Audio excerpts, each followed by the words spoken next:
Hello. Can we just talk about how nice your hair is? I love your Thank curly you. hair. Okay. So I got a special curly hair brush for the shower that separates the curls and it's magical. I used it for the first time today. I'm like, ooh.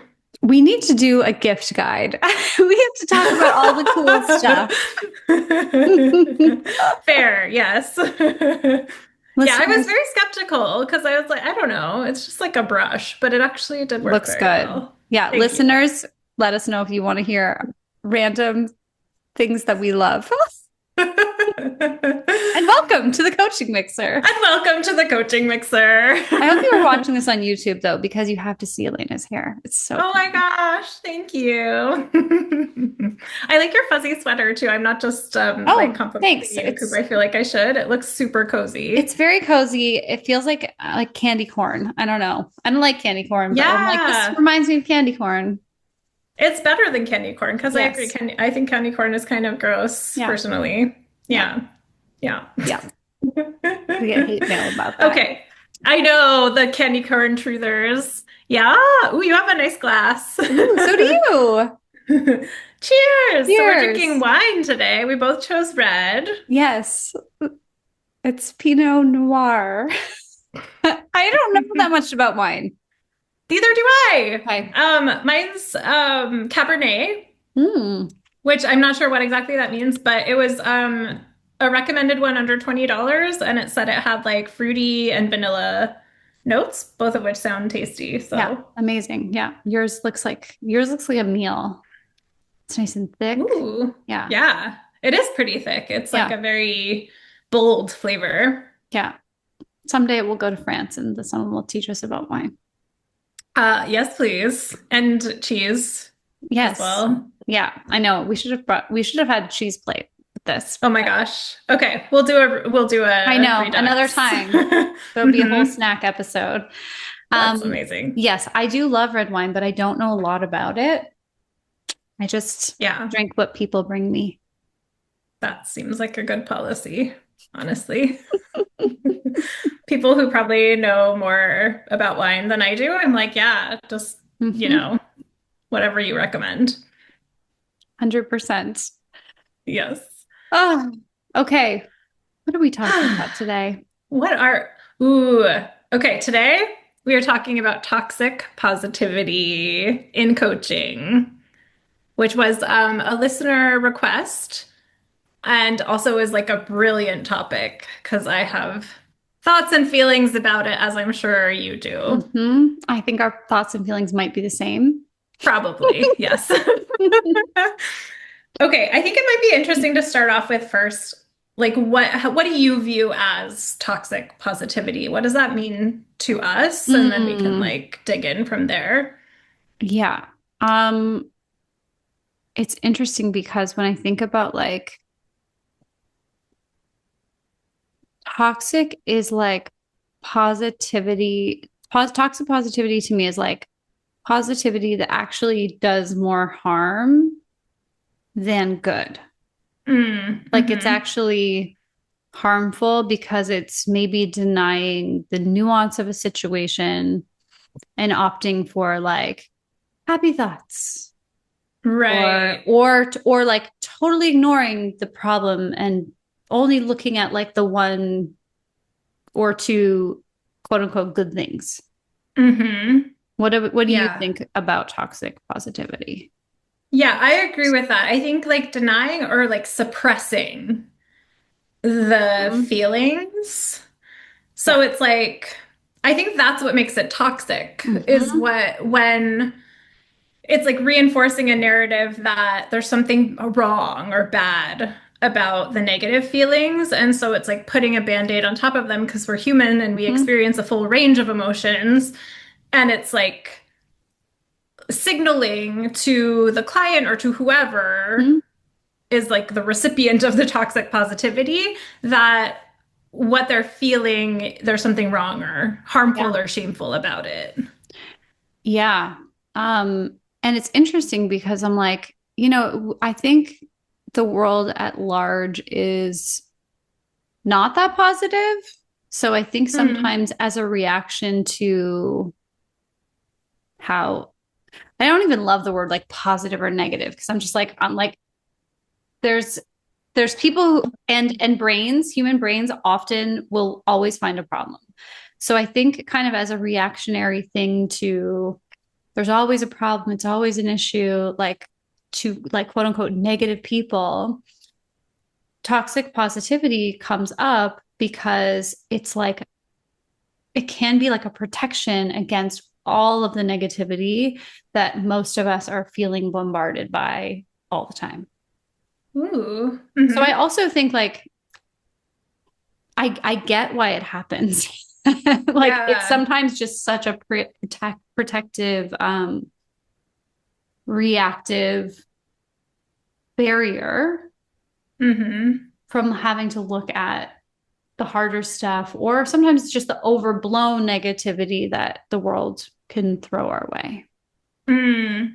I like that. I hadn't really thought of it in that way. It's like you're unshaming even toxic positivity. Like that has a reason.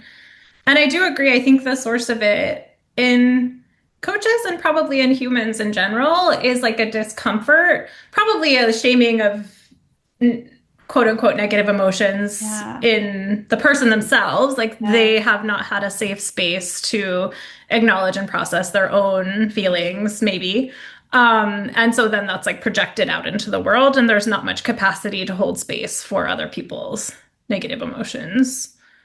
Yeah. Or like if you grew up in a place where having negative emotions was shamed or it was dangerous, like if you had a parent that like couldn't handle negativity, then it was like, oh, I've got to always be positive and look on the bright side and Yeah. happy, happy, happy. And that's how I get Hmm. love and affirmation. Then I think it makes a lot of sense. And I will just say, as a coach, I have had clients that present with only positivity in a way that it's sometimes hard to get below the surface and find out what's really going on. Yep. What we're calling toxic positivity, and I'm just kind of dancing around. But I'm like, it's hard. It is. I think it's harder to coach someone who is in that very protected mind space than someone who maybe than a client that shows up and like vents everything they're thinking and feeling. Hmm. So just for people out there who are like, oh, I wonder if my coach thinks I'm super negative. As a coach, I actually find it easier to get to the bottom of something with someone who maybe tends towards seeing the worst in people or the negative side. Like I actually find it easier. I'm like, this is great because we can, there's no, I'm not confused about what you're saying or feeling. Yes, 100%. Yeah, there is a sort of disconnect that I think happens as a byproduct of toxic positivity. I don't even like saying it that much. I don't No. know. I feel like we need more nuance to it, but there is, like you said, a protectiveness, but that protectiveness can be hard to like dig into what's actually real and what's happening. And with coaching, if if what our clients are sharing with us is very surface level, it's hard to actually create meaningful change Mm-hmm. in a person's life if they're not actually looking at what's like going on really and honestly. And conversely, as a coach, we want like I think we want to be mindful of what we're offering our clients and whether we're signaling to them Mm-hmm. consciously or unconsciously that like certain feelings are okay or not okay, or Mm-hmm. we're uncomfortable with certain feelings. I think it's natural as a coach to like care about our clients and to struggle maybe if they're in pain. Yeah. And I think it's part of our responsibility to take care of that. So we are not signaling to them, even if we're not saying like, oh, you got to feel better. Like there are ways in which we can signal to our clients that like, this is a safe space for that. Like, nothing's wrong with you. You can Yeah. feel whatever you're feeling. You can be honest about whatever you're feeling. We'll work through it together. I think everything you just said is exactly what to say. Like, just because I can hear the question that someone might be asking. It's like, okay, but how do I make it safe to do that? How do I make sure that I'm not reinforcing that this is the positive zone and we're only going to think in Mm-hmm. like very happy flowing thoughts?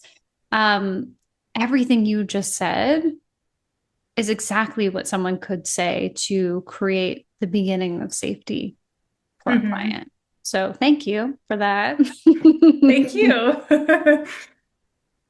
It's funny because I'm just, when you're thinking about it, I'm like, how do I signal to someone? It's like when they really give me the full like dumpster fire of what they're feeling. This is not on purpose, and maybe I should stop doing this, but I actually am just like, okay, this is great. Yeah. And they're like, huh? Yeah. I'm like, no, no, no. I don't Excuse mean I'm happy me? that you're sad. I don't mean I'm happy. Hmm. I'm like, but we have, your the static alarm bell is going off. Now we have something we can do. We can hear that wisdom. We're not having to like dip our toes into like, yeah, maybe something is actually wrong here. It's like, okay, if it's Hmm. all on fire, feels terrible. Now we can investigate that and we can hear the wisdom in that and we can find out, what support do you want? Like, because ultimately I don't think I know that when I was early on in my coaching days, I'm like, if I didn't help somebody and they didn't feel better by the end of a session, then I failed. Yeah. And then I had some people come to sessions after horrific things had happened in their lives. And I had to be like, it would be so insulting and so selfish, totally about me if I was like, all right, how are we gonna feel better today? How are we gonna Hmm. process this all nice and tight and get over it? Yeah. Maybe the shift I'm thinking about this, like the shift I think that happened in the coaching was just like every emotion has wisdom and every emotion has something to tell us, even toxic positivity. Oh, that's so good. Yes. Like you're being really cheery about this thing that sounds like, I don't know, it would be really hard for me to go through this. Is there, do you think is that feeling connected? How is that going for you? Not like digging for a problem, but just saying these two things don't compute to me. How are they for you? Mm. And if there's an early career coach listening, being like, what? Yes, that is okay to say things like that, and actually can be Mm, hugely, in my experience, beneficial to the coaching relationship to say. I have said things like that where I've been like, so you told me about this, and like the way you're talking about it is very far from like what I would expect. Is there anything going on there? Like totally fine if yeah. not, but like raising the question because it shows the client we're listening, we're engaged, we're invested, and also they have space where they can dig if they want to and if they're open to it. Yeah. And I'm thinking too, like about most of my clients at this point are like in leadership roles and they're like the CEO of their own business. And I think a lot of times they have trained themselves in the skill. It is a skill. It probably is still toxic positivity, but it's the skill of like spinning things in a way that make them more digestible so they don't freak out their team or that their staff doesn't get scared or worried. Like it's like, I'm going to tell you the truth about this thing that's happening, but I'm really going to minimize just how much turmoil is happening inside of me. And I Hmm. think that has unfortunately, that's like some situational appropriateness within a lot of corporate structures. I already can't talk. I The, the wine on is like really structures, strong. the corporate structures. The second La half of la this call is la. going to be very interesting. When I just go totally nonverbal after 3 sips of wine.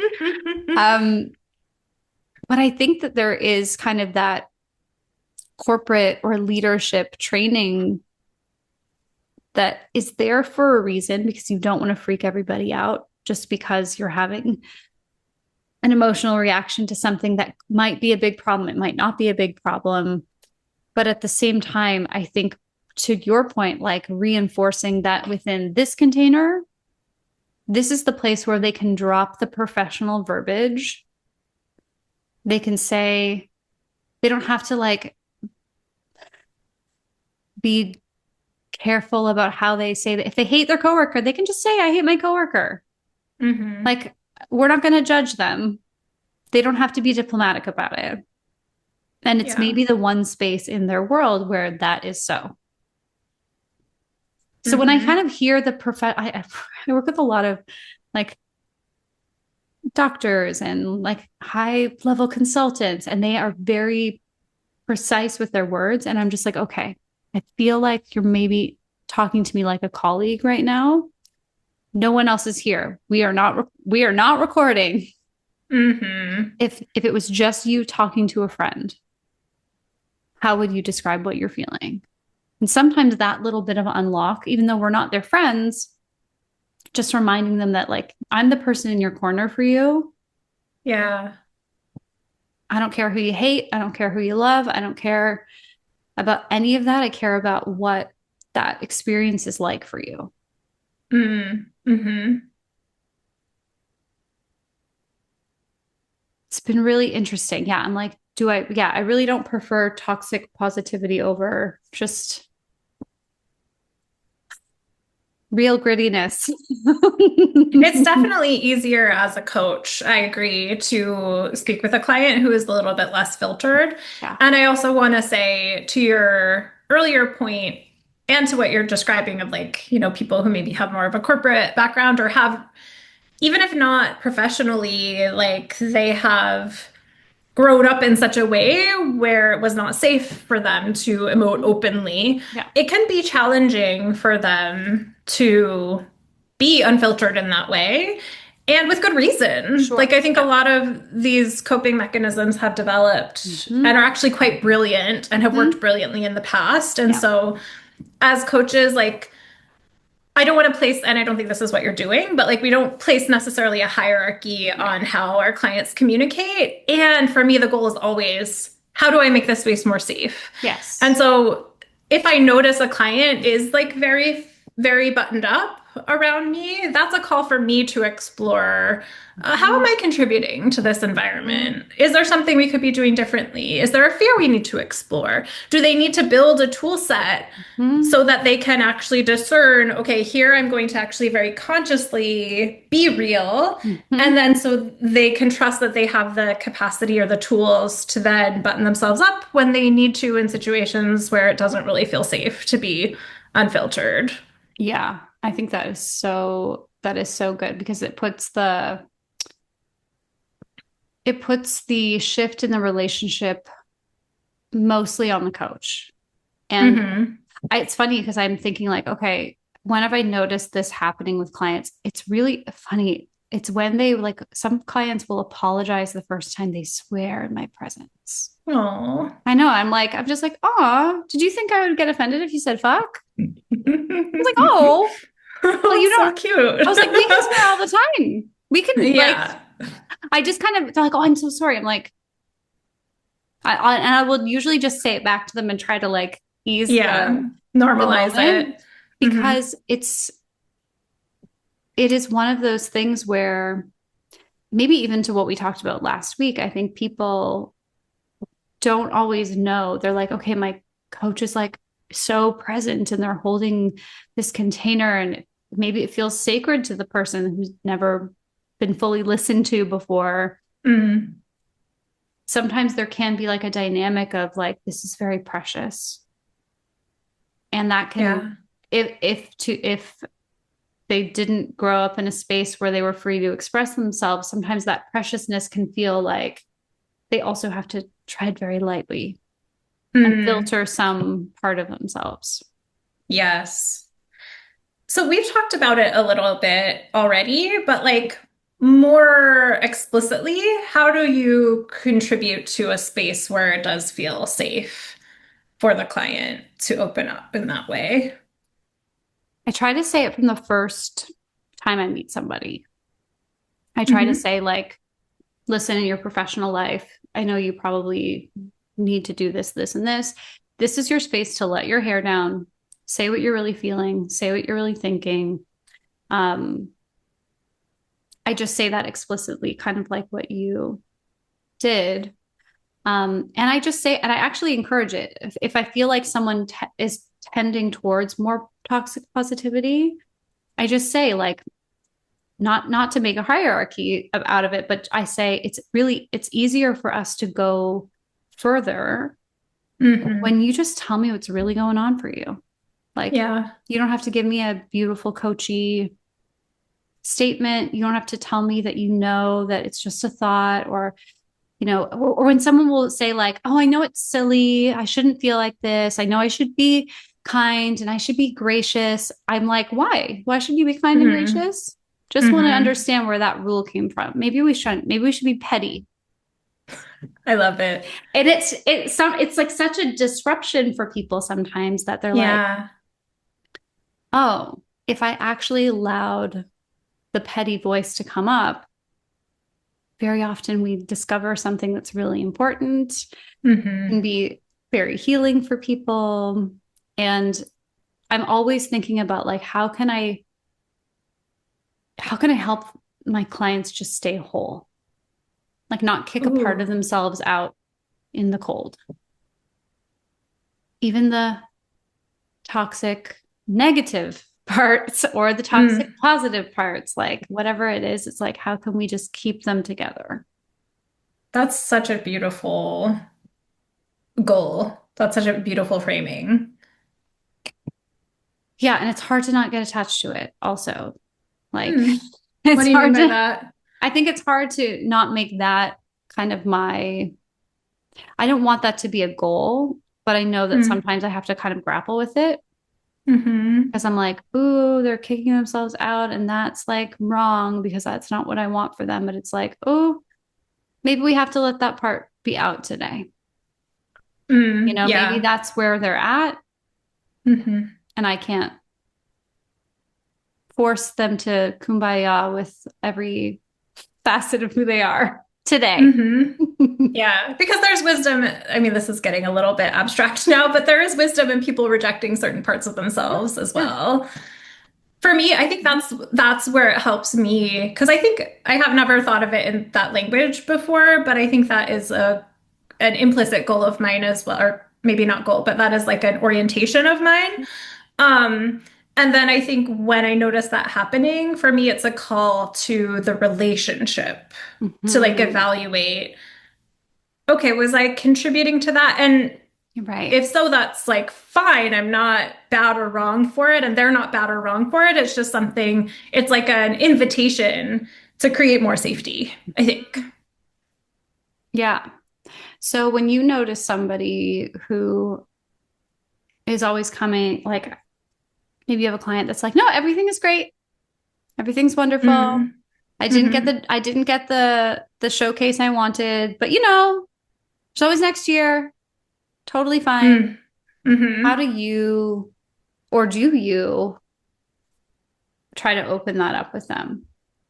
That's such a good question. And I love the reframing of the question as well, because I think I'm open about like I allow my now I didn't always have this skill, but I allow myself to like if something feels off to me, if they're like I'm totally fine and I know that they've been working toward this thing that they've wanted and I would be devastated if I didn't get it.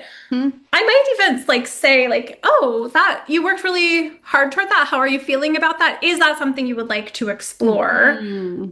But I never even I might be tempted to, but I try not to like push the client to dig into something that they're not interested in or ready to, because that also I feel is that's not right. Yeah. And I think that sometimes is maybe where people preemptively turn on the toxic positivity. It's like a Ooh, really like good I way don't of want to go saying, I don't want to go there. there. So I'm just going to Yeah. say I'm fine. Yeah. Like, how many times have I done that in a personal relationship where I'm like, I'm going to tell you everything is fine because Mm-hmm. I'm not willing to go to the place that I will go to if I start Mm-hmm. talking about this. Like, that's not going to be constructive. Yeah. Um, I think it is like, it's an interesting one because even with our clients, where like we are there to support them with whatever they need, sometimes it just doesn't feel safe or they don't feel ready. to go into Yeah. something that they're not sure how they feel about it. So it's easier to just Mm-hmm. say, I'm fine. No, I'm Mm-hmm. good. I don't need to go there. Yeah. Yeah. And I might literally say something like, um, I might like offer, it seems like you don't necessarily want to talk about this. Tell me if I'm off on that or misunderstanding that. Or I might say something like, if you want to explore this more, we can totally create space. And if you need anything in order to go there, like we can talk about what that might Mm-hmm. be. And it's also okay if you want to talk about something else. Mm-hmm. Yeah. Yeah. And I think that's, oh, this is so good because, yeah, it's so easy to think, no, if they're saying they don't want to talk about it, it's toxic positivity. We've got to dig in there. That's our job. But it's like, Right. no, our job is to actually dig where they want to dig or build what they want to build. Yep. The sessions are being paid for by the client, and therefore we work on the ground that they are interested in. Yes. And also to be very clear about this for everyone listening, like a client not wanting to dig into something that is painful or traumatic, that does not equal toxic positivity Mm-hmm. necessarily. That's them Yeah. being like an autonomous human being who Yeah. gets to choose when and why and what they want to work on. That's like not for us to Yeah. decide. It's good to have like, be in tune with ourselves and have alarm bells if we feel like a client, there's like a mismatch between what a client is saying and how they're presenting Mm-hmm.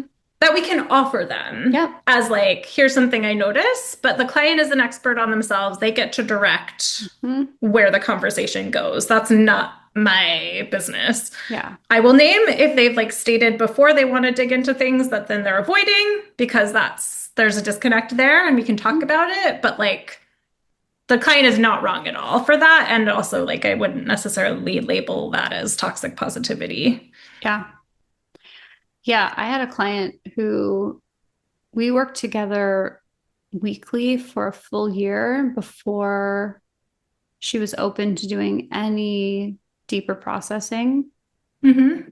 And I sort of got that impression from her very early on. And I was just like, we'll do mindset coaching. I don't need to Yeah. process emotions with her. She's told me why that's not something she wants to do. I'm not going to go there. And then a year in, I said, let's talk about this thing that you brought up. And I want to offer that we could also explore it through processing if that's something you feel comfortable with. And at that point, she was like, yeah, I feel like we've talked all around this. And the only way I'm going to figure it out is if I feel through it. Ooh, But it was like wow. her direction, my offering, her direction. And it was it was a very memorable experience for her. But it was like, it took us that whole year of building trust, working through other modalities within coaching to come to a place where that felt appropriate to what she needed in that moment. Mm, hmm. And toxic positivity was probably a an adaptation for that particular person at the time Yeah. until it wasn't. And then, it was exactly, but it was like, I was not like, whoo, finally, we can finally do the good stuff and the good coaching. Right. It was like, this was all just happening on a continuum. And this happened to Hmm. be the tool for this moment. Hmm.